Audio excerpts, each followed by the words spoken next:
Уважаемые дамы и господа, мы рады приветствовать вас на Data Science Summit Russia 2012, организованном Национальным исследовательским университетом Высшей Школы Экономики и корпорацией EMC в партнерстве с Открытым университетом Сколково.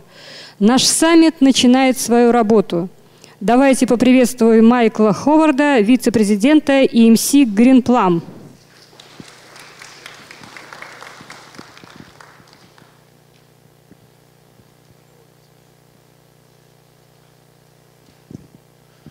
Hello, доброе утро. No, я говорю по-русски иногда, но never mind. So I was asked here to say a couple of words about this forum, about data science, what is happening in the world. I'll be giving a presentation. And I think the world thinks that data science is one of the most explosive opportunities for both organizations and people. It's a new vocation, it's a new opportunity, it's a new way to become a hero in your organization, to really, in one sense of the word, make more money, more opportunities, and at the same time help organizations reach new goals in top-line revenue or create new businesses. There was an interesting example on public radio in the United States about two companies. I don't know if you've heard them. Have you heard of a company called Zynga? Raise your hand if you've ever heard of a company called Zynga. Okay, some of you. Zynga is a games company for Facebook. And Z-Y-N-G-A. By the way, it's named after the dog, the CEO's dog, okay? And it has done very, very well in the stock market, actually. Up and down, but generally pretty well. It has a competitor called Electronic Arts. Have you heard of that? The difference between those two companies is one, Zynga, spends about $40,000 to $100,000 to build a game. Electronic Arts, how much do you think they spend per game on average? 50,000? 100,000? Raise your hand. Million? 2 million. 2 million over there? How about 100 million? Anyone going for that? 200 million? This is like an auction. 250, there we go, 250 million. Electronic Arts spends about 200 to 250 million per game, and Zynga spends about 50,000 to 100,000. And Zynga has lapped Electronic Arts 6 times in terms of revenue. By the way, the reason why Electronic Arts spends so much money on games is because they use people like Arnold Schwarzenegger for voice and many famous actors. But the point is that one is making more money and one is making less. And why? So the CEO of Electronic Arts actually had to take out his executive team and bring in new people, one of which was a new CTO who was into big data, Большие Данные, whatever. And he was asked by the press, why is he doing this? And he said he finally realized that Zynga is not a games company. It is a data company. It is a data-driven business. And when you use data correctly, through data science, you're going to be able to serve your customers better. You're going to be able to understand your customers. You're going to be able to understand what they like, what they use all the time. In Electronic Arts, even though they had beautiful graphics, beautiful, very sophisticated, very complicated algorithms, very smart, didn't matter. Because they really didn't understand the people who used their games. So data science is about a data-driven world. It's about using facts rather than just using some guesses. And when I see the possibilities for data science, again, vocationally, and organizationally, it's thrilling. We had approximately 3 data science series, or summits, one in Las Vegas, that was the largest one, where we had about 500 to 600 PhDs in data science in the audience. We had one in London, a couple of other small ones in Europe, but this is the first one in Russia. So this is the first, as I understand it, Pierre? #1 data science summit in Russia. So this is why I came out here all the way from California. I'm very excited. It's very exciting. And I don't know if you know this, maybe you do. How many of you know a small company called Kaggle? Okay, that's good. You know, you'll know it, everyone will know after this what Kaggle is. Kaggle has competitions, data science competitions, and it actually ranks data scientists. And did you know who scored the highest from a nationality perspective in data science?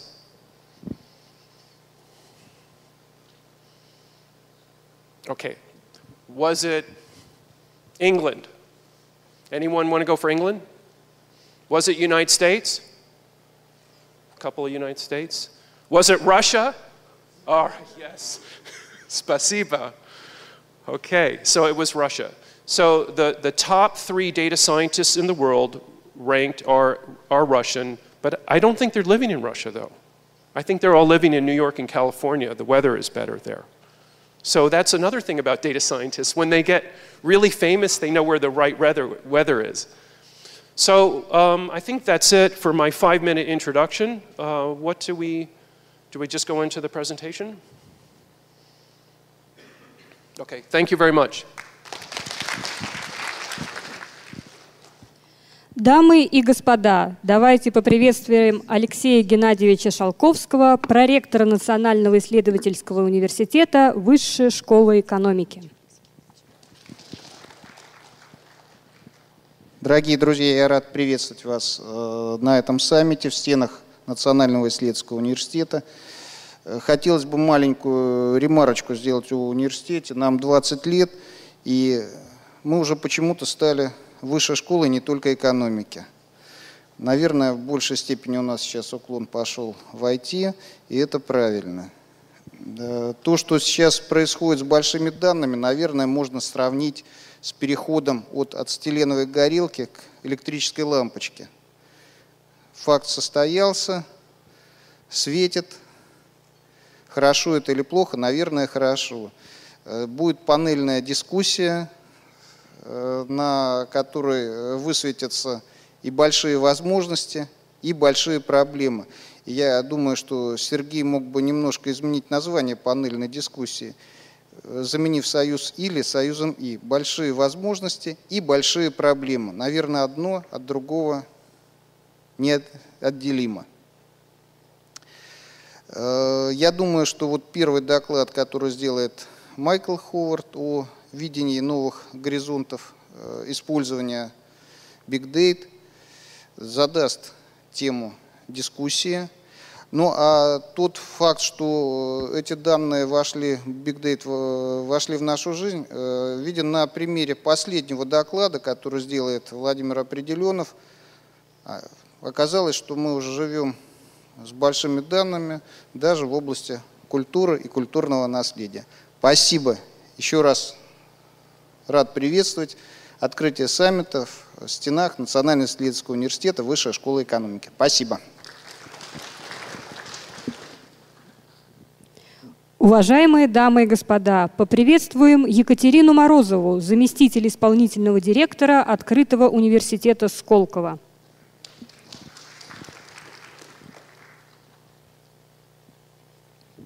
Уважаемые коллеги, добрый день. Я очень рада приветствовать всех тех, кто нашел время прийти на этот саммит и узнать что-то новое для себя по одному из самых актуальных технологических трендов последнего десятилетия о применении технологий работы с большими данными, надеюсь, в вашем научном исследовании или в вашем бизнесе.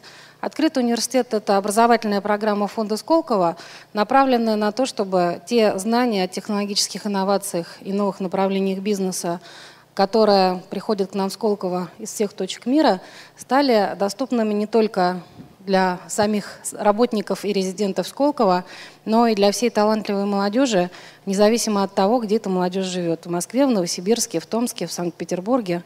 Именно поэтому мы поддержали эту конференцию и как партнеры сейчас обеспечим онлайн-трансляцию этого замечательного мероприятия, потому что мы очень надеемся, что наши партнеры, Томский университет, ТУСУР, ТГУ, политехники, наши партнеры в Питере, ИТМО и другие университеты транслировали этот новостной анонс, и огромное количество студентов и молодых ученых сейчас по всей России с интересом смотрят эту трансляцию и думают о том, как применить предложенные технологии завтра в своей текущей деятельности.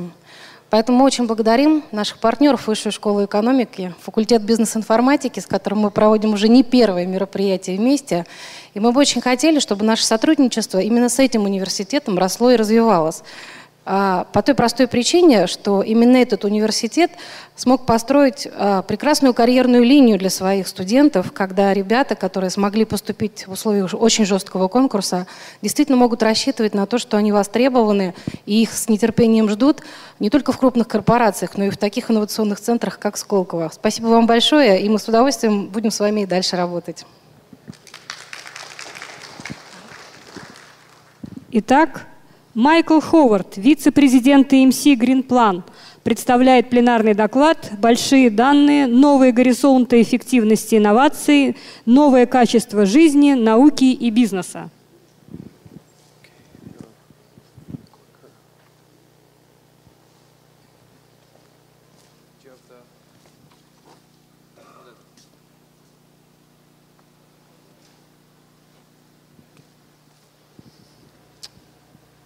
Hello, everyone, again. So I'm here to talk about data science, how big data together form what I consider a new world order in terms of what we call the predictive enterprise, but I think there's a different phrase in Russian for this, but they're somewhat similar here. So let me go through some fun facts first, then we're going to go through some definitions. I'm going to just briefly touch upon how Greenplum and EMC provide specific solutions in terms of big data and the predictive enterprise. Then I'm going to show you something new in terms of how my department uses big data to further its ends in terms of understanding our customers. And then later on, I'm going to do another presentation which is an offshoot of our marketing agenda in terms of a project called the Human Face of Big Data. So first, in this particular study, it's estimated that the human race has created 1.2 zettabytes of information, which is equivalent to about 1,200 exabytes, which is equivalent in this particular slide to 79 billion iPads.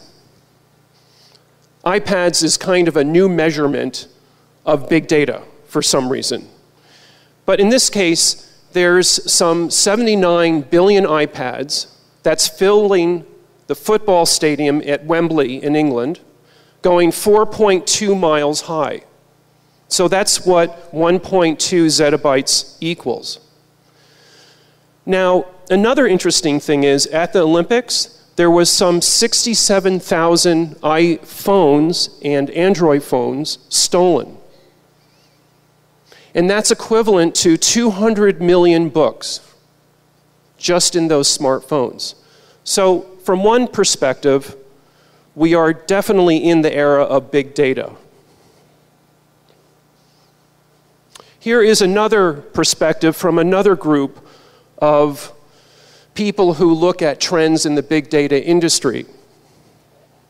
So in this case, they say how much data is created each day, каждый день. So they say 2.5 quintillion bytes, 1 followed by 18 zeros. I think that's a little less than 1,000 exabytes. How many emails? 144 billion emails per day, 340 million tweets, 72 hours of YouTube, per minute. And this is the best one. The human brain can persist 1.25 terabytes of information. And I think teraflops, that's pretty, many data scientists feel that 100 teraflops in parallel is a pretty good number for the human brain. Now, another interesting study off this particular piece of, or sets of information is they tried to take YouTube, this one industry group, and they tried to forklift YouTube, the entire YouTube, let's say, foundation, technology, amount of data, onto an Oracle Exadata system. How many of you heard of Oracle Exadata? Okay, a lot. So it took about $700 million worth of Exadata to just be able to sustain the amount of data uplifted into Exadata in one day. Versus about, I don't know, 50 to 100 million when using commodity software, scale-out infrastructure, scale-out architecture. So a difference of about $500 to $600 million just for one application. And so this should show you the sentiment or foreshadow the notion that traditional technology architectures are not going to do it for big data. And that's why there is an interesting business wedge point for both software and hardware vendors and data scientists and consultants and other vendors in this new world order.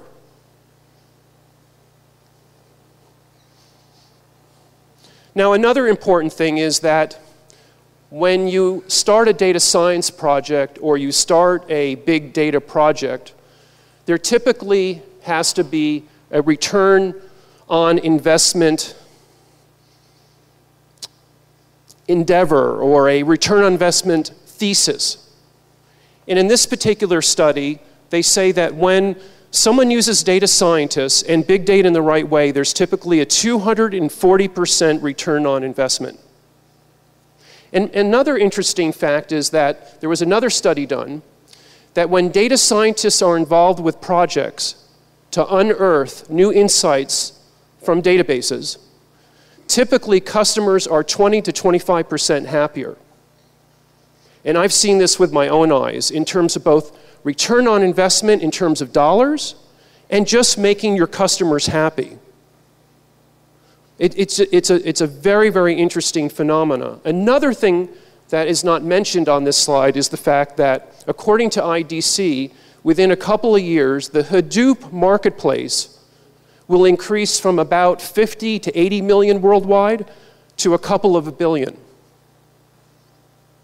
You know, you can almost say that Hadoop, in and of itself, is a representation, from a technology perspective, of big data. So, we all, marketers like me, have to ask ourselves, what is big data?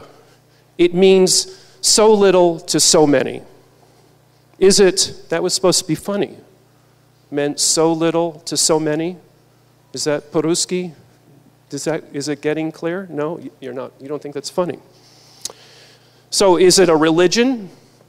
Idolatry? Is it all about marketing, technology, or science? So let's kind of walk through some of these ideas here.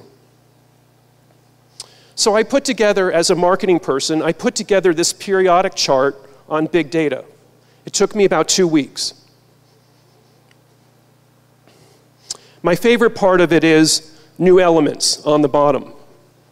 But what it's supposed to convey in a kind of funny way is that there is a tremendous number of technologies and people involved in the technology stack, in the big data world. But if we kind of move beyond this and really think in terms of science, let me show you a benchmark.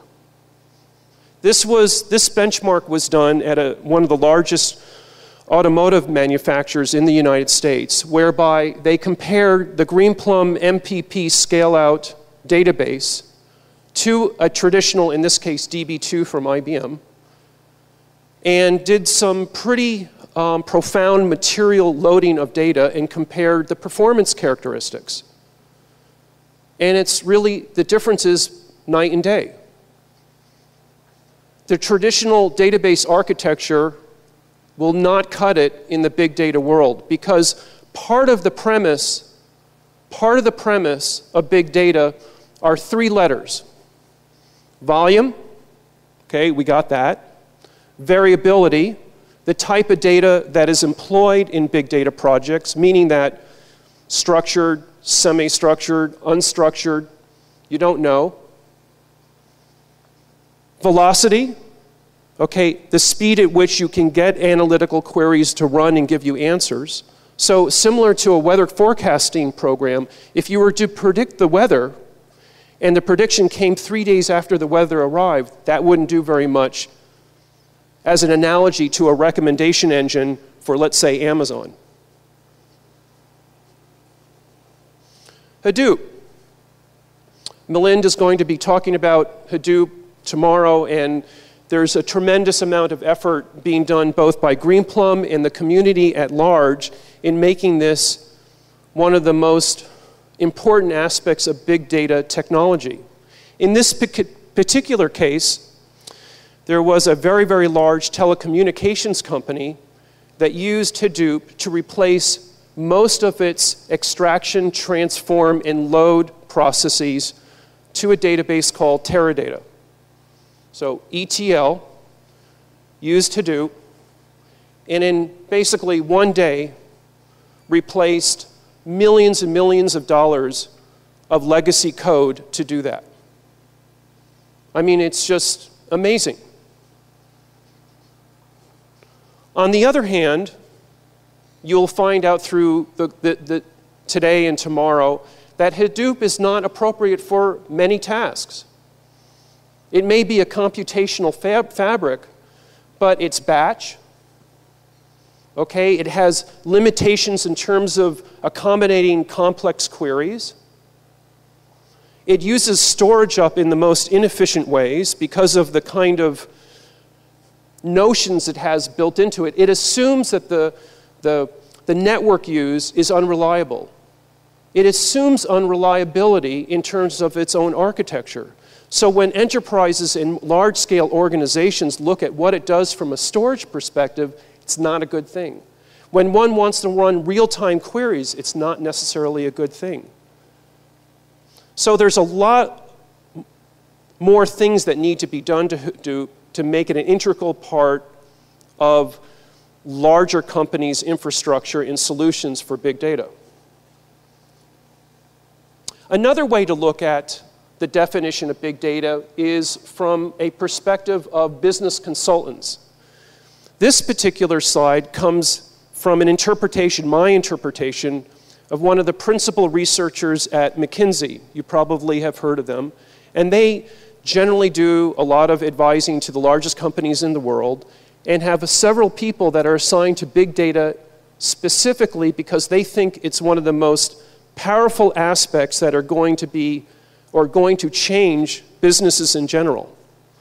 So from Michael Chewy's perspective, the transformations are what are important about big data in terms of segmenting customers, in terms of automating machine learning algorithms to make decisions on large amounts of information, to give new transparency, innovate new products.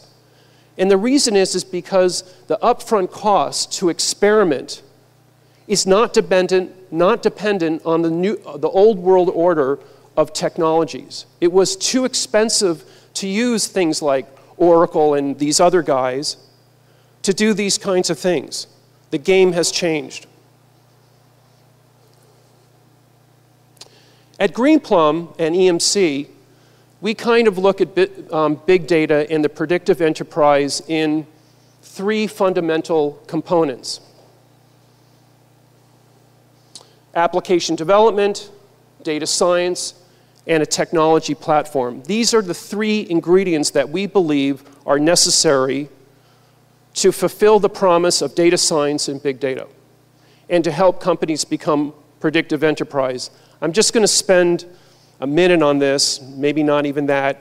I don't want to have a commercial for Greenplum here on a data science summit, but I think it's important for you to understand how we incarnate these thoughts in terms of products and what we sell. And you can internalize these notions yourself. So why is application development so important in big data? Well, it's almost like saying, why is the front end or the first page of Google so important for Google? You want something simple to use, even though there is a set of complexities behind or what's running big data. So Google-like interface that's accessible by any mobile phone, regardless of laptop, smartphone, or whatever. And we recently acquired a company called Pivotal Labs to be able to offer talent and services to build big data analytic applications. We acquired them about 6 months ago, and they are well known in the community of Google, Groupon, Facebook, Twitter, list goes on, in terms of helping those companies come with the most succinct and simple front ends for their applications. They have contributed greatly to the open source community in terms of something called BDD, Behavioral Device Development contributions. So that's application development. The second is data science, and we'll be hearing about that quite a bit. But companies come to us and say, we don't have data scientists. Do you have some? And we say, yes, we do. And we have something called the Analytics Lab, which is an incarnation of our data science team. Now we have, I think Ricardo is going to be talking about, he represents the team here, but we have about 60 people worldwide from our data science team that are helping some of the biggest companies in the world. But 60 people, it's not enough. The platform. So when we think of the platform, we have to think about structured and unstructured data. We have to think about, there are times when the appropriate solution is Hadoop, and when the time that a SQL database is appropriate. So in our world, the platform combines a couple of things. The right database and Hadoop processing to support structured and unstructured data.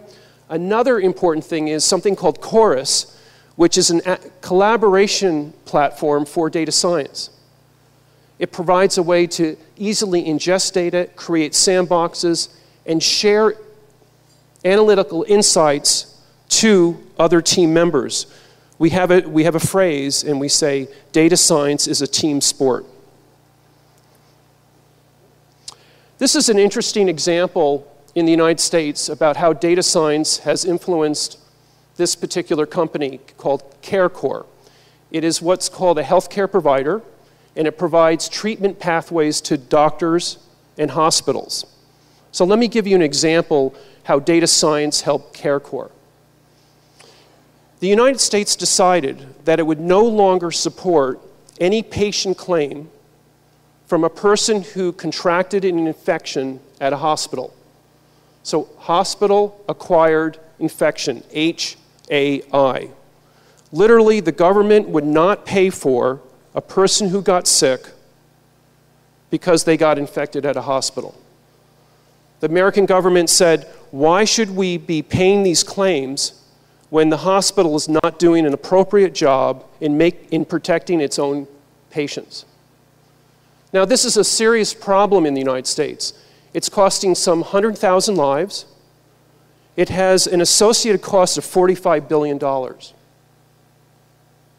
So CareCore is a kind of healthcare provider that helps hospitals and doctors try to figure out what can one do about this.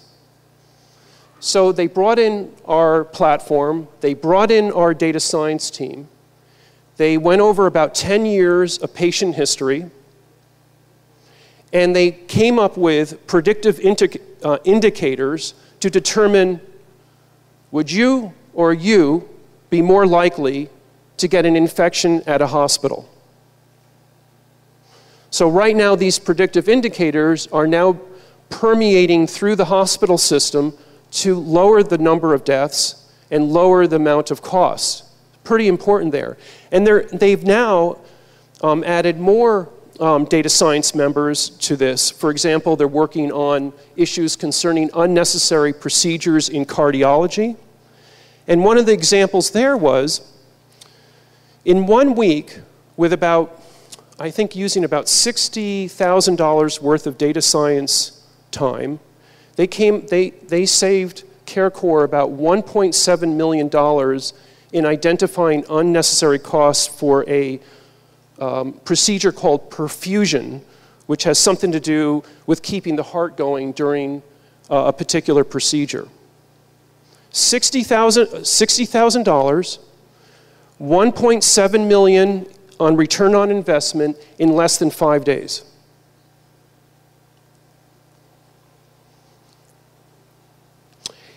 I don't know if you have Best Buy is Best Buy a worldwide chain? So Best Buy is, where you buy LG televisions and other electronic devices, and it's really been having a very rough time in the United States. It's has not been doing well. And that's because people can buy televisions and stereos from Amazon or eBay or Costco, or I don't know what the stores are called here in Russia. But the physical large format retail world is being highly challenged by e-commerce. It's cheaper, people don't want to go to the store, but yet Best Buy has a loyal following of customers and has a huge supply of different products. So what they did is they went to Pivotal Labs and they asked them, is there a way where we can open up our systems directly to our strategic partners and allow our strategic partners to sell our products on behalf of us? So what Pivotal Labs did is they built an API, a whole platform, a whole way where the likes of Chase and Citibank and eBay could directly access the internal systems of Best Buy, be able to get real-time inventory information, real-time product inventory, promotional, I think I said that, promotional ideas, and so on. There are about 1 million products that Best Buy sells. And once this particular API was opened up, Best Buy got 200 million, what does it say? 250 million inquiries in 1 month. Changed the whole game with Best Buy when it was a floundering company. I mentioned Kaggle before. Kaggle has some 50,000 data scientists available under its roof. And Kaggle, what it does is it hosts public competitions for data scientists, hackathons. And now they're moving into the world of private competitions. So for example, when a company like AT&T wants to find a new way to determine or churn analysis, they can have a private competition and invite ranked data scientists from Kaggle to participate in that. Now, there are still some issues and challenges there, and I'm not going to mention them because we're going to have a big announcement in 2 weeks with Kaggle concerning our technology and Kaggle working together to flip the resource problem concerning data science. So I urge you to understand Greenplum and Chorus and Kaggle, because that's going to change the world and how data scientists all over the world can participate in private and public competitions. And by the way, I don't know if you can read the writing, because I can barely. But if you look at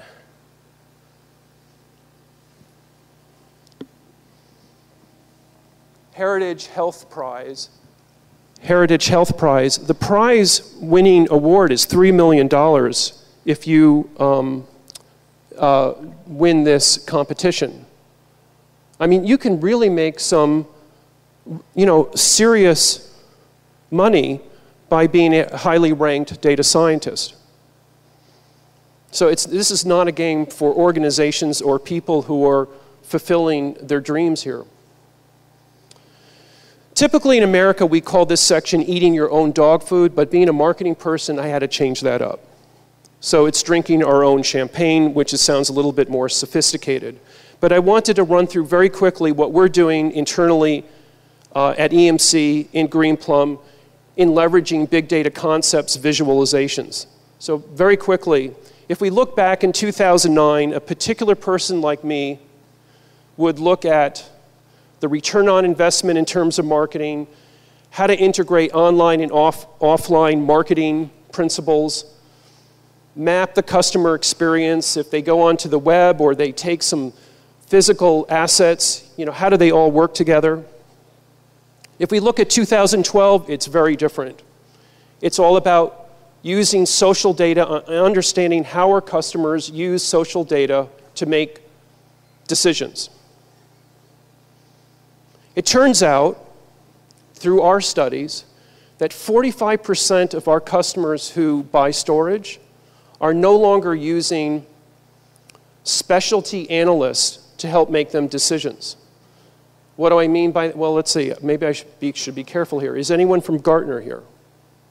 Is anyone from IDC here? Is anyone from Forrester here? Is there any analyst in the audience? No, there is not, so I don't have to be careful. So 45% of our customers no longer use those guys. That industry is in deep trouble because most customers are using their peers and their friends to make very strategic decisions. So, one thing that is also happening is that IT budgets are either staying flat or dropping a bit in the United States. But guess where that residual money is going to? It's going to the marketing department. It's going to the chief marketing officers because they must know and understand what the customers are doing. So in the case of EMC, our budget, and it's a large one, is going up by 20% just to understand how our customers buy and determine their decisions. And guess what? It's all about unstructured data. It's all coming from the social world. It's all coming from LinkedIn. It's coming from Facebook. It's coming from Twitter. It's coming from all different sources. These are the types of visualizations that we will use, and I'll just give you one example. If you look to my left, that was a traditional way of looking at buying patterns with big data and the kinds of granular analytics we can provide to the marketing group. We can see which customers specifically have a tradition of buying new products. So then what we can do is empower our sales agents to look at the right customer and not waste time on those customers that don't have corresponding buying habits. I'm going to leave this subject alone because I'm going to talk about it for 15, 20 minutes in another session. But I want to say thank you for listening. I've talked about big data, data science, how Greenplum incarnates these concepts in terms of products. The world is changing in terms of the astronomical inundation of data. And it's just a new world order. Thank you very much.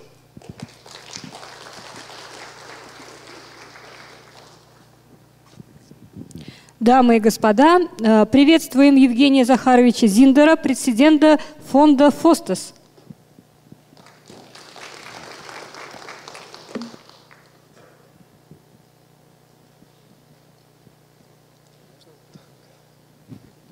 Так, кнопочку куда? Направо, да? Здравствуйте, уважаемые коллеги. Здравствуйте, уважаемые коллеги. Прямо как бы очень быстро поблагодарив организаторов этой конференции за предоставленную возможность выступить перед вами, я хочу сказать, что мой доклад отчасти начинает ту самую дискуссию, о которой вам говорили. Я не буду его сильно перестраивать, чтобы выделить дискуссионные моменты, а постараюсь прямо как бы продолжить то, что уже мы слышали.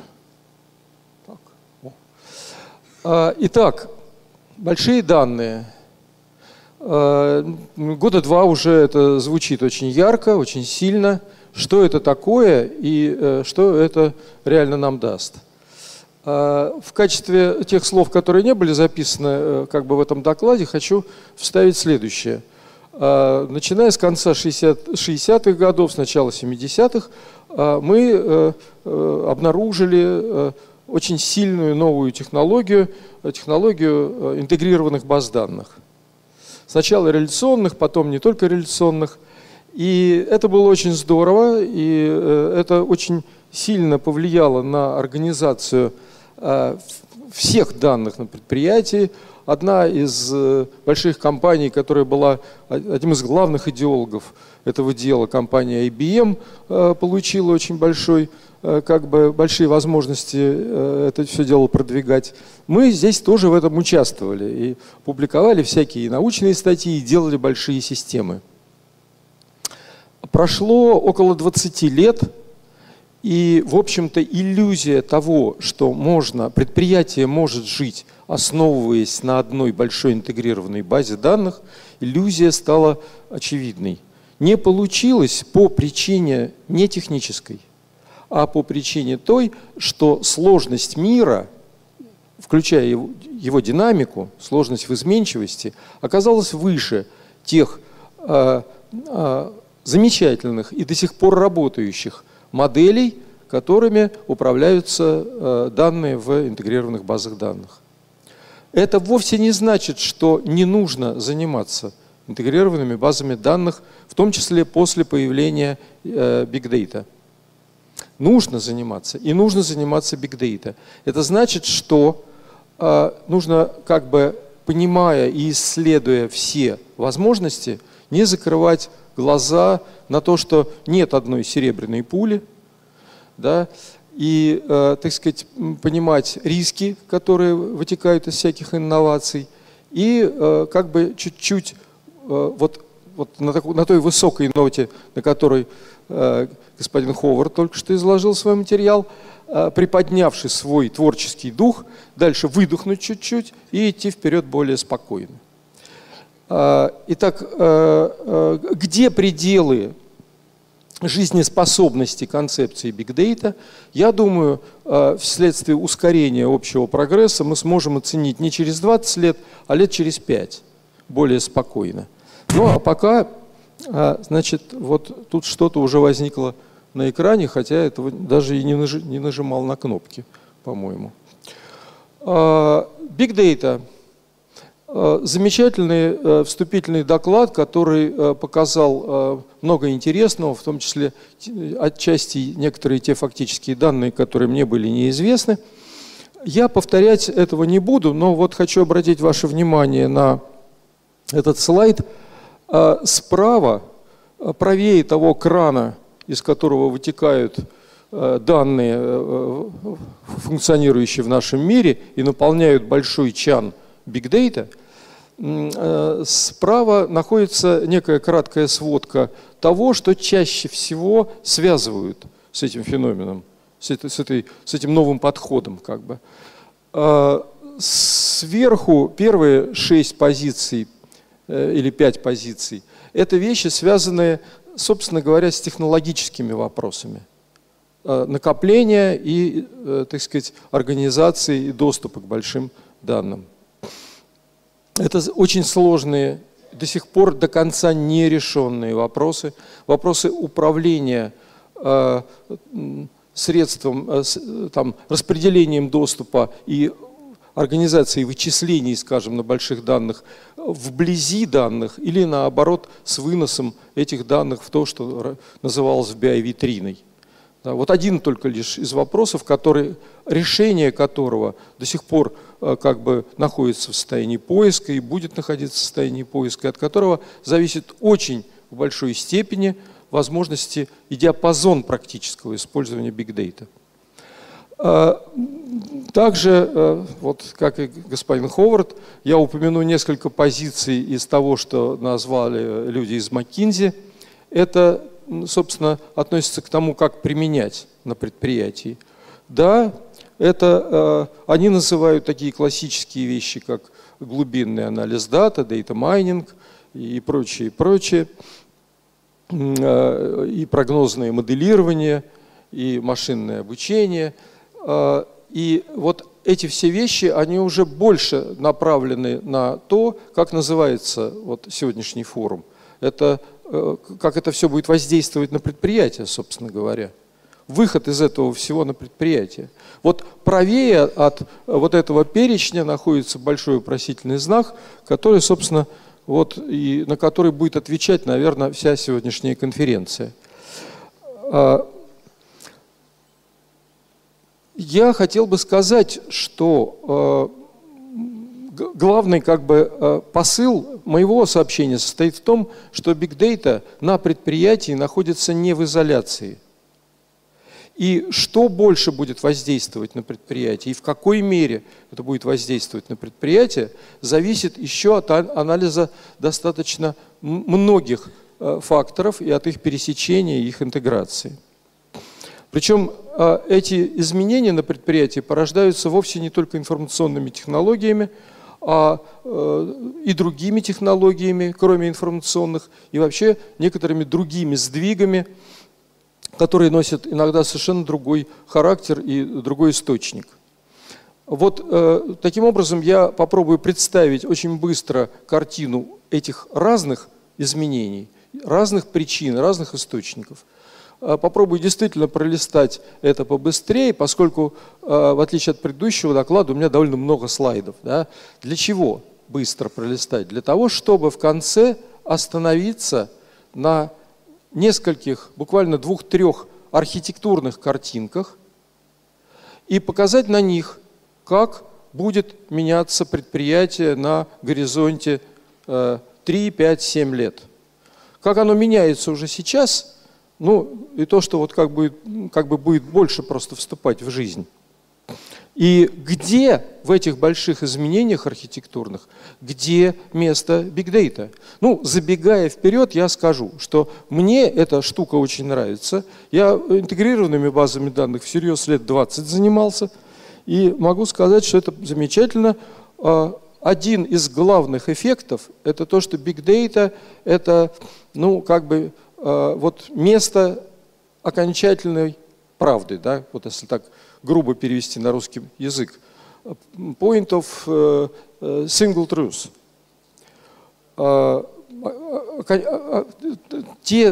Та площадка, где находятся все сырые, то есть данные, полученные из первоисточника, куда можно обращаться за тем, чтобы получать окончательные ответы. В этом сила Big Data, поскольку туда можно, грубо говоря, вот считая то хранилище, которое будет возникать бесконечного объема и бесконечной скорости, просто писать все, что происходит, в надежде на то, что потом можно будет получить и разумно обработать. Да? Значит, вот откуда мы можем получать ответы окончательные на все вопросы. В этом сила этого явления, но в этом же и значительные риски, с которыми мы не научились справляться, даже используя обычные интегрированные базы до сих пор, и которые могут только возрастать в случае Big Data. Ну и так, теперь пролистаем быстрее. Будущее слагается вообще не только из IT и их возможностей. Есть еще несколько областей, которые порождают сильные изменения на предприятиях. Вот этот рисунок пытается их представить. Это еще так называемая третья промышленная революция. Это принципиально новые демографические явления и, соответственно, новые явления на рынке труда. Ну и, естественно, изменения во внешней среде, в рыночной среде предприятий, в которых эти предприятия функционируют. Их в принципе, не 4 эти области, как это было показано на предыдущем слайде. Их постоянно делят на подобласти, каждая из которых очень сильно, очень ярко представляет себя и очень ясно пытается воздействовать мощно на предприятие. Здесь они перечислены, здесь вы практически ничего нового в названиях не увидите, и цели такой не было. Все названия, которые написаны в этих клеточках, они уже значительное время, ну, по крайней мере, там много месяцев, а может быть даже несколько лет, они присутствуют в компьютерной прессе и в прессе по управлению предприятиями. Вот. Но их пытаются рассмотреть совместно. Но вот этому совместному рассмотрению обычно подвергают 2, 3, там, максимум 4 квадратика. А на самом деле их больше. И воздействовать они все будут вместе. При этом каждая группа изменений из тех, которые были на предыдущем рисунке, усиленно продвигается с обещаниями получения замечательных преимуществ. Каждая группа имеет своих ярких адептов, своих проповедников и, значит, реализуется группой разработчиков, поставщиков и, значит, продвигается с вот такими обещаниями. Это с одной стороны, и это замечательно и хорошо и естественно. Пусть они соревнуются. Однако вместе с тем наблюдается ситуация повышенного и, может быть, преждевременного некоторого оптимизма и неосторожного обращения с этими возможностями. Неосторожного обращения и, соответственно, отсутствие в результате этого необходимых средств управления рисками, которые возникают. Ну и так, дальше мы попробуем посмотреть, что приходит на предприятие из внешней среды, что меняется во внутренней среде предприятий, как эти все изменения интегрируются вместе и какие, собственно говоря, возникают риски, которым надо уметь и противодействовать. Дальше вот тот самый короткий обзор. Айтишные технологии.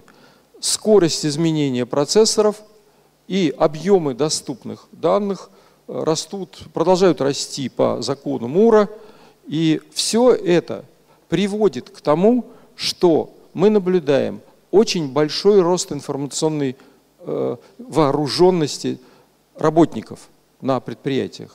Информационная вооруженность работника такой как бы образный, метафорический, в данном случае как бы слоган, термин, но я надеюсь, что вы представляете, что за этим может стоять. Естественно, информационную вооруженность работника мы должны соотносить с его трудовыми функциями. Хватает ему этой информационной вооруженности, чтобы успешно решать свои рабочие задачи. Про Big Data я больше как бы тут пропущу, тут был замечательный доклад до этого и будут после наверняка. На других возможностях IT я остановлюсь на секунду, поскольку к ним относится также и развитие средств моделирования, бизнес-моделирования. Эти средства бизнес-моделирования, агентские модели, другие динамические модели, они развиваются и вне зависимости от Big Data, но вот они несут с собой огромный объем новых возможностей. Есть масса других вещей, которые мы еще упомянем. Например, новые бесконтактные интерфейсы человека с машиной, голосовые и даже то, что можно назвать ментальными интерфейсы, которые порождают новые возможности общения работника, в том числе не являющегося даже то, что называется квалифицированным пользователем персонального компьютера. Значит, вот одно из следствий этой серии как бы утверждений внизу красным цветом выделено. Компьютерные устройства, персональные всякие гаджеты, носимые ИКТ-устройства, как это тут названо, мобильные, то есть, получат информационную мощность, заведомо перекрывающую производственные потребности работника каждого. Следующий момент относится уже к третьей промышленной революции, это роботизация.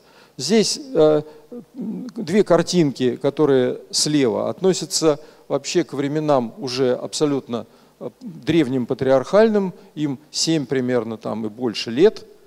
Картинка справа свеженькая. Картинка справа – это надсмотрщик в одной из тюрем Южной Кореи. Вот, значит, другие картинки показывают робота-водителя, робота, который обрабатывает поле и так далее. Внизу приведен тоже достаточно старый известный прогноз японский о том, что в 2017 году простые хирургические операции уже будут вполне в массовом количестве производиться роботами.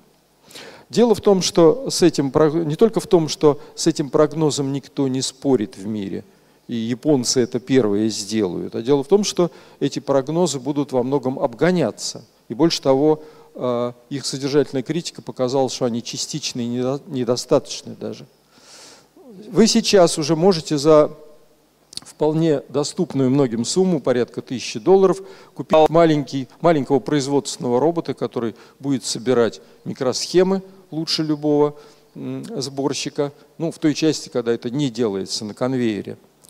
И мало того, промышленные и сервисные роботы соединяются еще с одним явлением третьей промышленной революции, с так называемыми 3D-принтерами, и возникает очень интересная связка, когда такой принтер может напечатать все, из чего состоит робот, а другой робот, и в том числе он может напечатать самого себя, а вот этот робот-сборщик может собрать и своего собрата, и новый 3D-принтер.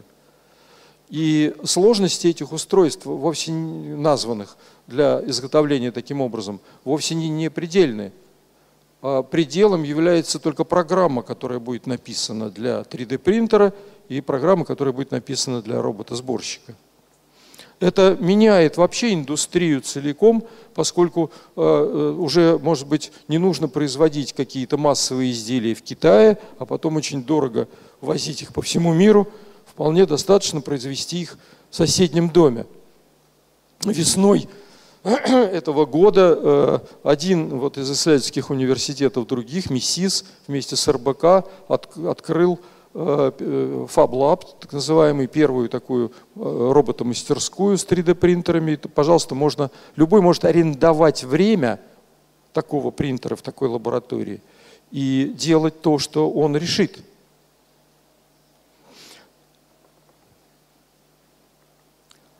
Значит, естественно, развиваются и давно известные технологии, такие как радиометки, RFID, устройства самодиагностики и саморемонта, что тоже связано и с роботами в том числе.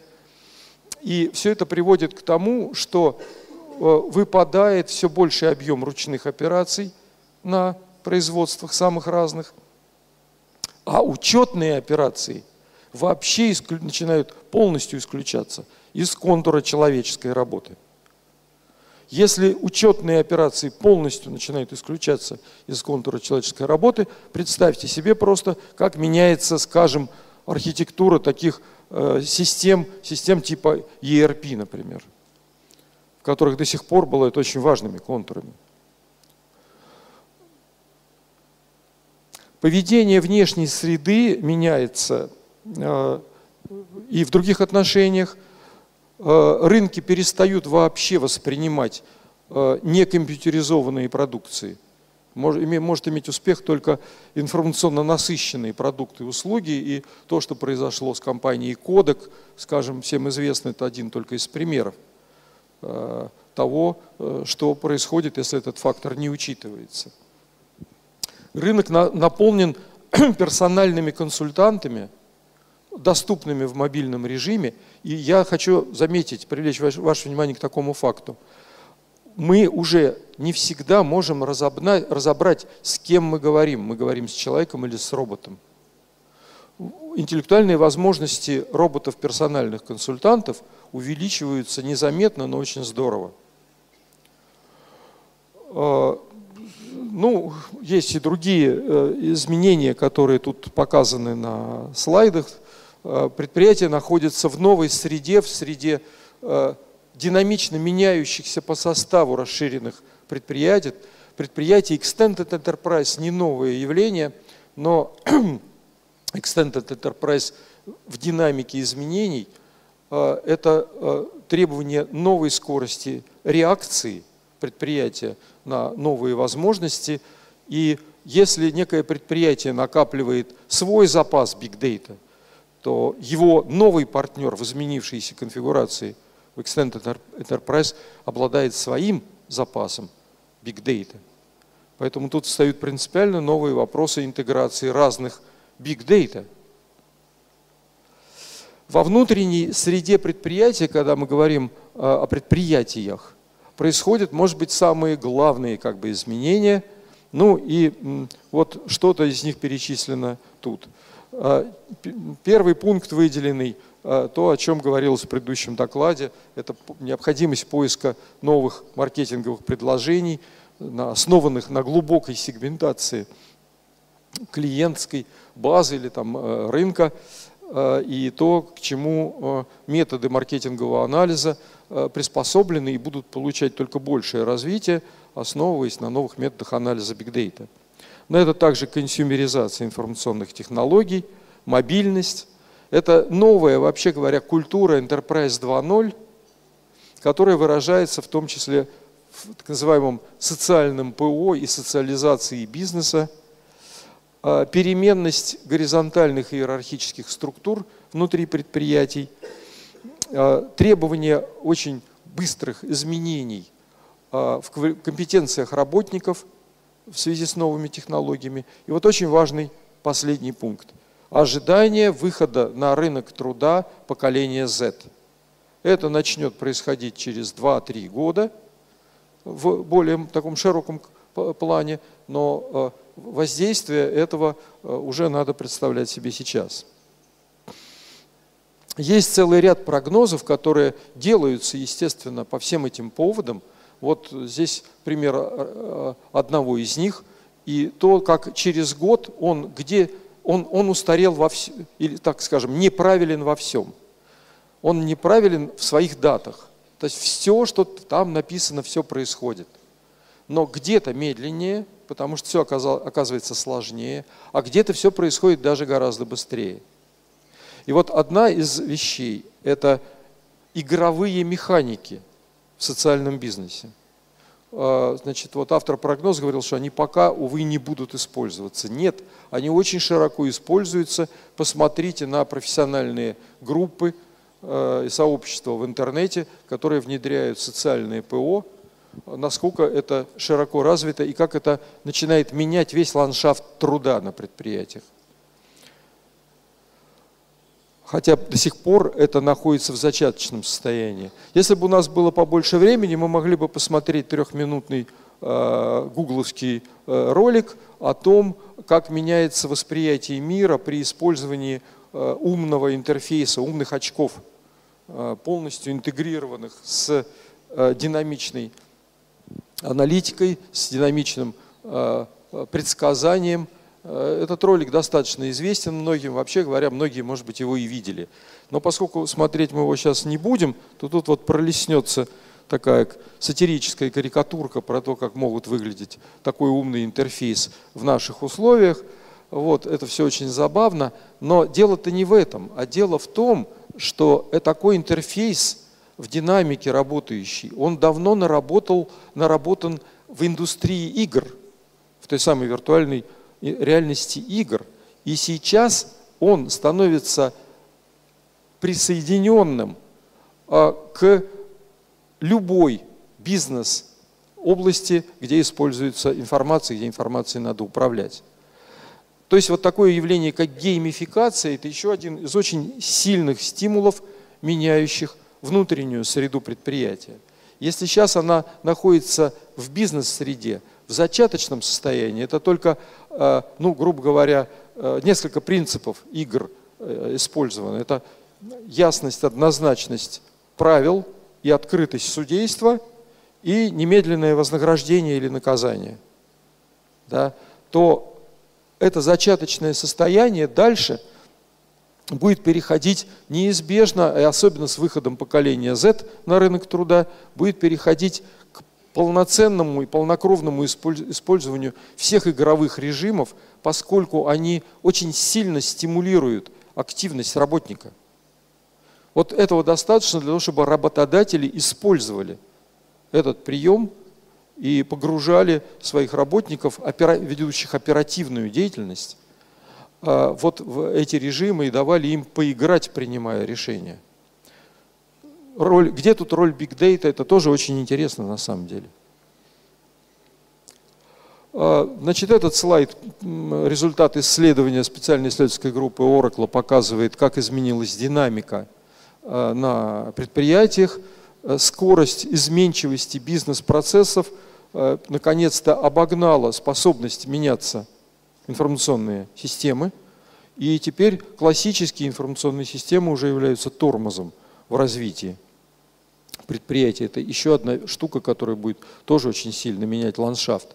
Поэтому вот сочетание того, что находится внизу справа, это старая классическая архитектура автоматизации предприятий, ERP, SCM, CRM и так далее, с их достаточно отработанными, интегрированными, локально интегрированными базами данных, начинает соседствовать с приложениями Enterprise 2.0, социализированным ПО, геймифицированным ПО, и, так сказать, до сих пор не решен о том, как эти две архитектуры хорошо проникнут друг с другом и научатся взаимодействовать или породят новый симбиоз.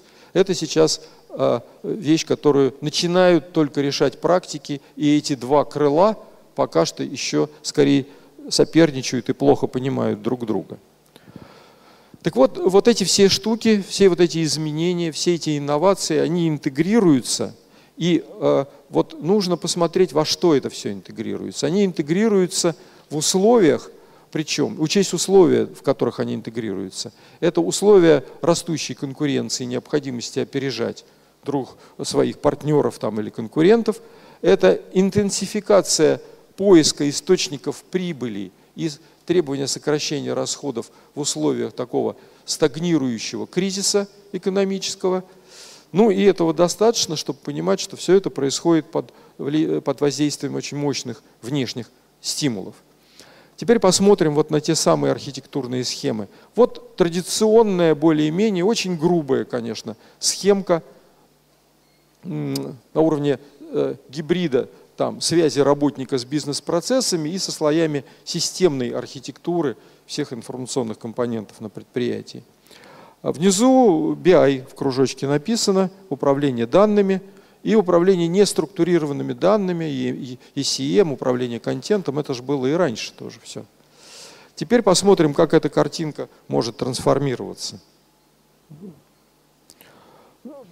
под воздействием того, вот о чем было сказано. Что здесь вот, как бы, на что делается здесь упор? Первое. Работодатели будут стимулировать совмещение разных трудовых функций у своих работников, обеспечивая их хорошей информационной вооруженностью, обеспечивая их все более мощными аналитическими сервисами. Да, без Big Data могут тут что-то добавлять, и могут добавлять очень здорово. При этом, естественно, это все будет делаться еще и для того, чтобы не только повысить нагрузку на одного человека, повысить производительность так называемого управленческого труда, но и желательно для поднятия качества управленческих решений. Физические работы, требующие ручного труда, будут уделом все больше испытателей продукции и роботов. Но люди должны будут сохранять контроль над роботами. И здесь возникнет новая роль у человека, такого надсмотрщика и пастуха за очень умными роботами. Вот такого рода работы потребуют принципиально новых рабочих условий, требующих максимальной концентрации и такого очень глубокого и точного погружения в эти режимы работы. Что в связи с этим возникнет? На этой схемке мы отчасти видим те же блоки системной архитектуры, но вот выделенный оранжевым работник теперь находится в некотором альянсе еще с двумя работниками, поскольку в таких режимах человеку неизбежно, в напряженных режимах, неизбежно потребуется дублер, поскольку он не может устать, перенапрячься и отойти. Процесс производственный непрерывен, ему потребуется дублер, а кроме того, наверняка потребуется и тот, кто будет страховать нескольких таких работников сверху, старший куратор, который тоже в оперативном режиме будет следить за всеми этими процессами. Внизу тут уже написано Big Data, И возникнет целый ряд связей, которые будут связывать такого работника с Big Data, с игровыми режимами, вот эта вот стрелка в облако налево, и вот с его новыми партнерами. Вместе с тем, на линии, которая ведет к этому работнику от аналитических вычислений, от Big Data и аналитических вычислений, стоит знак вопроса. Дело в том, что непосредственно сами аналитика, производимая непосредственно на Big Data, ну, вряд ли сможет, все оценки это показывают, во всех случаях давать онлайновую аналитику. А работникам, таким вот играющим в геймифицированных режимах свою работу, я не оговорился, играющим свою работу, да, аналитика, подсказка, проигрывание вариантов для того, чтобы он мог, глядя боковым зрением на эти варианты, выбирать решения ежесекундно, оперативность таких моделей потребуется гораздо больше, чем можно будет делать, опираясь на сколь угодно мощную массово-параллельную обработку данных. Поэтому вот потребуется вот этот вот основанный на новых возможностях IT, как бы такой специфический информационное окружение локальное у каждого работника. Ну, можно использовать слова витрины данных, которые будут подгружаться по необходимости из Big Data. Можно говорить о толстом клиенте, который будет выглядеть всего лишь как планшет, может быть, но благодаря мощным процессорам и большой памяти будет справляться с этой работой. Да? Вот в этих режимах можно ожидать, что будет проводиться эта аналитика, выполняться аналитика, представляться аналитические сервисы.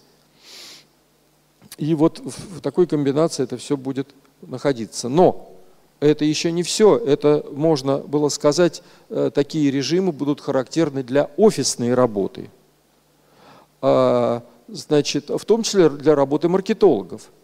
Однако для вот то, что называется работы производственной, неважно, что это за производство, это сборочное производство, это работа с большими, допустим, грузовыми терминалами, портами там, и складами, или это большой госпиталь, где производятся хирургические операции. Появятся новые игроки, вот эти новые игроки справа, да, те самые роботы. Они, вообще-то говоря, будут становиться все более полноценными исполнителями рабочих процессов. И опять-таки возникнут новые связи, которые еще совершенно далеко не во всем очевидны. И связи потребуются в том числе от аналитики и людям, но и самим роботам нужно получать будет дополнительную информацию. И вот теперь можно сказать, что вот эти вопросики, они на линиях, которые идут от Big Data, они указывают вот на какую вещь. Да, Big Data – это точка окончательной истины. Это точка окончательной истины, single truth, но в этом есть риск, поскольку недостаточно полная интерпретация данных, которые находятся в базе данных, там, в большой базе данных, или в очень большой или во всеобъемлющей, в любой базе данных, приводит к самым страшным ошибкам. Об этом говорил Деминг там 30 лет назад, об этом говорил там Майкл Хаммер 20 лет назад. И эта ситуация, она органическая. Если слишком довериться данным и их обработке, можно очень сильно нарваться на очень крупные неприятности. Вот, собственно говоря, в чем риск расчета на single truth. Ну, значит, дальше перечислены практически уже вторичные, может быть, скажем, риски, но тоже очень сильные. Это проблема лишних людей, это риск привычки к облегченной ответственности за проигрыш в такой работе и так далее, и так далее. Да, глубокое моделирование, может быть, будет снимать часть этих рисков.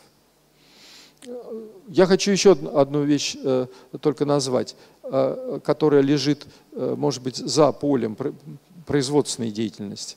Это, скажем, защита интеллектуальной собственности. Вот еще одна область, где big data могут действительно быть источником вот этой самой single truth, и когда они будут восстанавливать не только права на тот или иной объект, а вообще вот как бы истину в последней инстанции.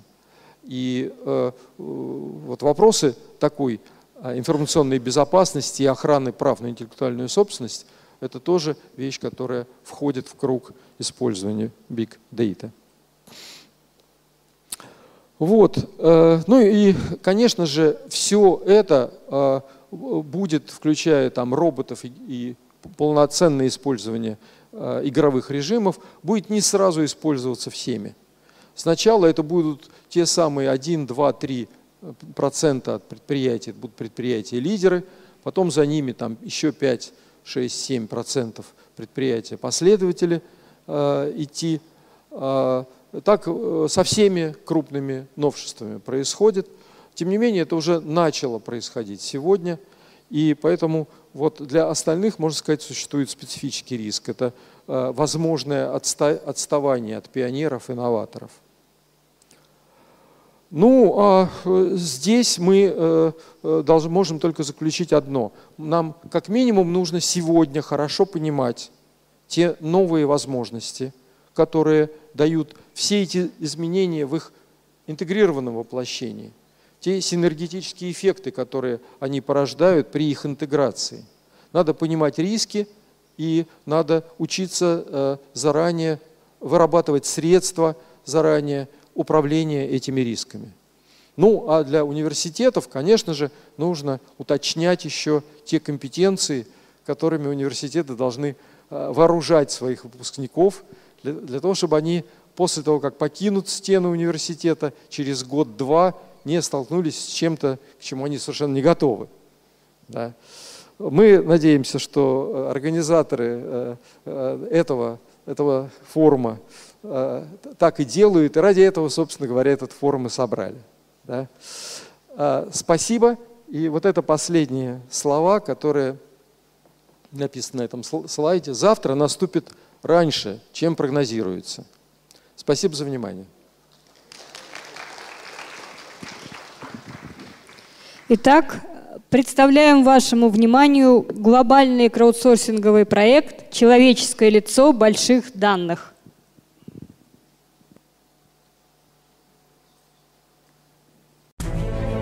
Big data, the key to transforming chaos into meaning. Torrents of information from billions of sources. Data that is unstructured, constant, diverse, complex, but with the potential to change the way we live our lives, enabling us to ask fundamental questions about the world around us and our future, revealing new answers.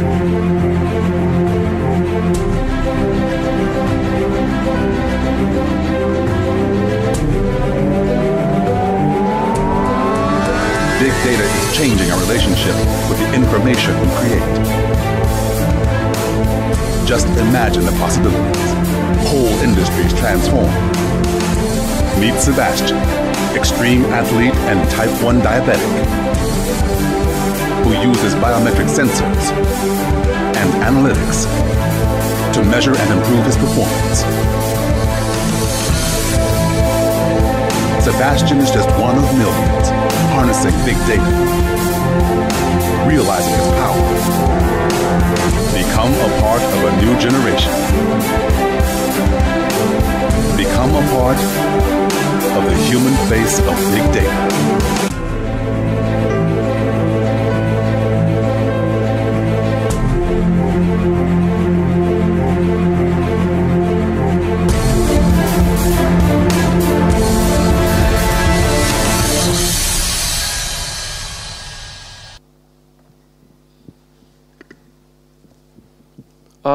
I was at one of the human face of big data was announced simultaneously in London, New York, and Singapore. And I was the person in charge of Singapore on just last Tuesday. I came from Singapore to here to participate in the Data Science Summit. And I've been in this industry, in the analytics data warehouse industry, for quite a long time, about 25 years. And I've never seen such enthusiasm from so many different facets of the community. In other words, it's the first time in my life where I can connect the dots in terms of what I do with my friends or children or otherwise. It's really a unique experience to be part of this project that I'll explain in a moment, because it's just unusual to be able to take such a highly technology subject and be able to relate it in just a normal human way. So about a year ago, EMC and Greenplum met up with a former photographer of Time, Life, and National Geographic. And he started a company with some partners called Against All Odds, which specializes in the design and execution of large-scale projects dealing with compelling storytelling and state-of-the-art technologies. So many of his, and he creates books, by the way. He creates brilliant books, and many of them have been on the New York Times bestseller. Many have been on the cover of magazines, websites. Some 5 million of them have been sold and are well situated across the world on coffee tables. But in short, he and his Against All Odds production team invites journalists, writers, researchers to dive deeply into emerging topics. And some examples of his work are A Day in the Life of Russia, actually, America, Australia, Japan. It won critical acclaim with photographers all over the world. Another one was called Blue Ocean Run, which tells the story about the hardships of getting clean water. Another one was called 24 Hours of Cyberspace, which depicted the infancy of the internet, which I think is a great segue to the next slide. We've talked about this all over again. I mean, you've already heard all the issues around big data. But like the infancy of the internet, we are still unsure about how profound big data is. We're still struggling with that. Many of us think it's a turning point, both on a technology side and a life perspective side. So that's going on. And I'm not going to go into the definitions here, again. I mean, some people just go, it's big. Some people think about it's transformative in terms of revenue. Rick had a different perspective. He saw big data in terms of a developing nervous system, whereby you can collect information, analyze it, respond to it in real time, something that's really never been done before, that could address some of the biggest challenges that face the human race. Now, that's a pretty lofty statement. But what he's trying to say is, we are this human nervous system. We are human sensors. And we are human sensors because every time we pick up our smartphone, we now contribute to big data, whether we like it or not, for good or bad. And we've talked about the astronomical contribution that we've made to this colossal size of big data. So we engage with Rick and his team and bring about 200 different journalists, photographers, and writers to go all over the world and tell the story of big data in a number of different ways, and literally create a book on it, and literally capture the face of big data.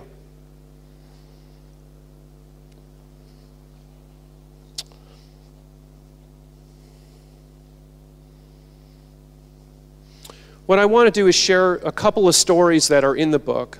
And this one is about a ID documentation initiative in India.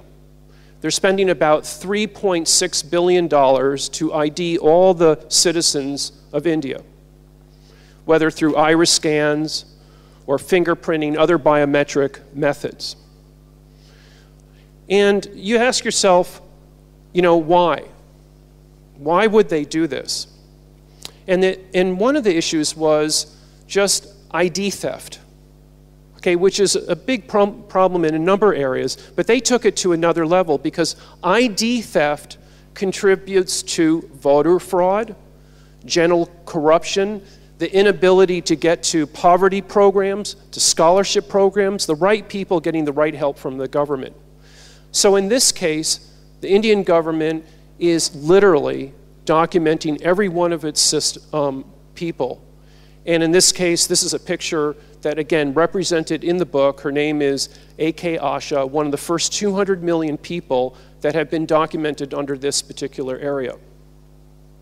So this is one example of the big data story in his book that's connecting the dots. This one is really interesting on another level because one of the questions that you should be asking the panel or throughout this day, one of the biggest questions that I get is how do you tell the difference between signal and noise? I think our previous speaker said, hey, we're going to have all this data, but what if we make mistakes in our interpretation of the data? Now, what does this have to do with two 12-year-olds in India again? Well, in their particular community, really a slum, they were in a nonprofit organization where they had access to some computers. And they happened to use Google Maps. And they put the name of their own community into Google Maps, and what do you think happened? They didn't find it. They literally, their town and community did not exist via this vast resource of Google technology and big data. Didn't exist. So through the auspices of this nonprofit organization and through some other help, they got their town on the map, getting the help from the government, access to clean water. And one of the results of this process was that now the town has increased its vaccination rate by 80%. Again, a striking story about how both incorrect information can also turn in a different way and change the world. So this book and this project is not about a bunch of data scientists, using data mining algorithms or a bunch of guys sitting in a data center. It's really connecting the dots, making our world significant for our parents, our children, and ourselves. The second part of the project was creating an application for smartphones that could be downloaded called Measure the World.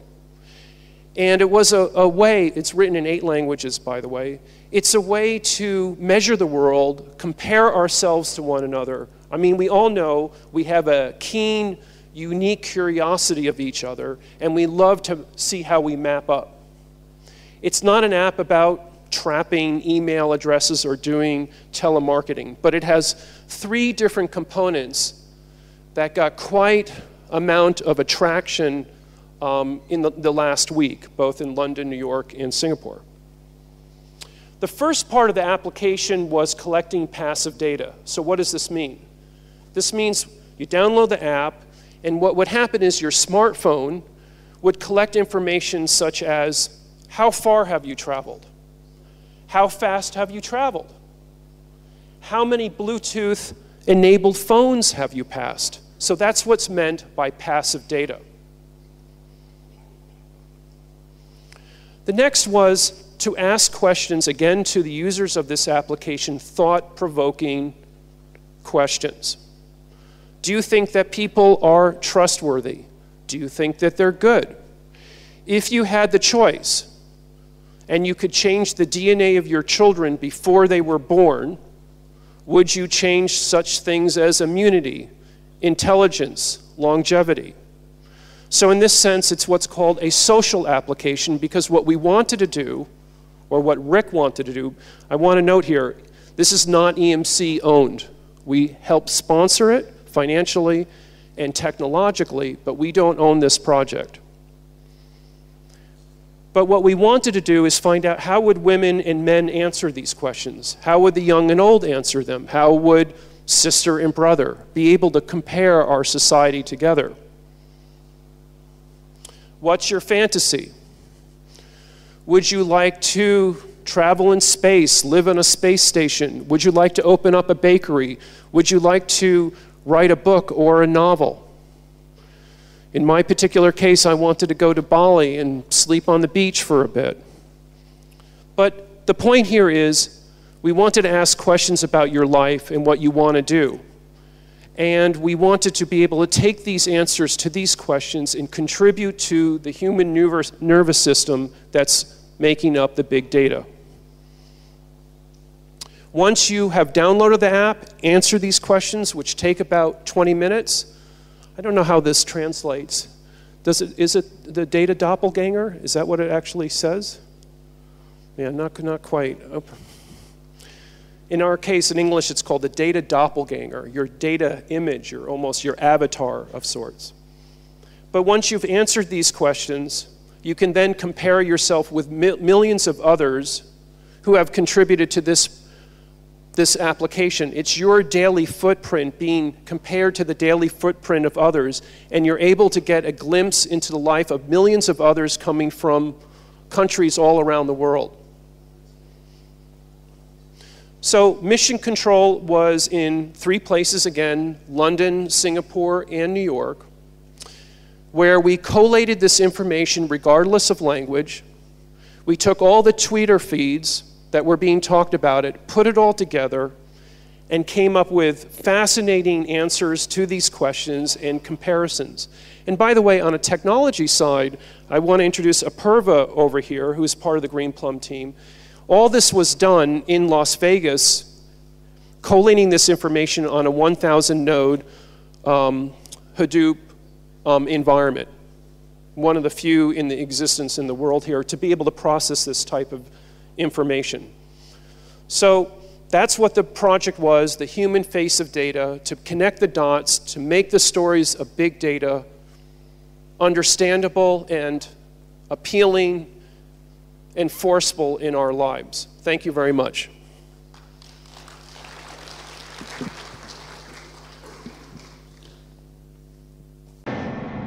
Renewable energy is generally driven by natural phenomena like sunshine, wind, rain. They show up when Mother Nature decides to deliver them and not when you necessarily need them.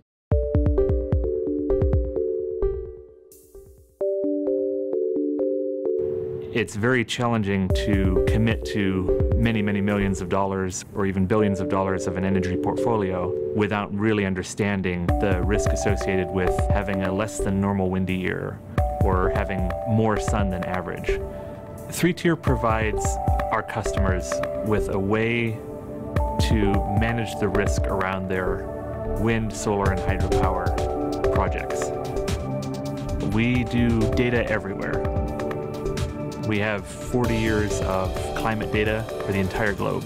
So every corner of the globe, wherever you might imagine even putting a wind farm or a solar plant. We distill all of that data down to the critical decisions that the customers need to make. Do I buy now? Do I sell now? Do I invest in this? A yes/no answer. For us as a company, even though we know that at the end of the day, we may be sending out something that is a few thousand bytes to the client, we may be churning through many terabytes of data to get there.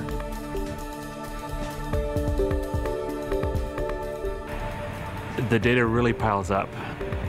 Our supercomputing cluster is typically putting out about 1 terabyte a day of data that we actually retain and keep. The EMC Isilon system provides us with reliability, scalability, and performance that gives me access to everything I need out of a storage system. We have this long laundry list of science we'd like to say, oh yeah, we'll include that someday, but increasingly that day is like today or tomorrow. Mother Nature has an infinite supply of data for us, and to me, the more we can get our hands on that data and make use of it, the more we can work with Mother Nature in terms of providing a sustainable future.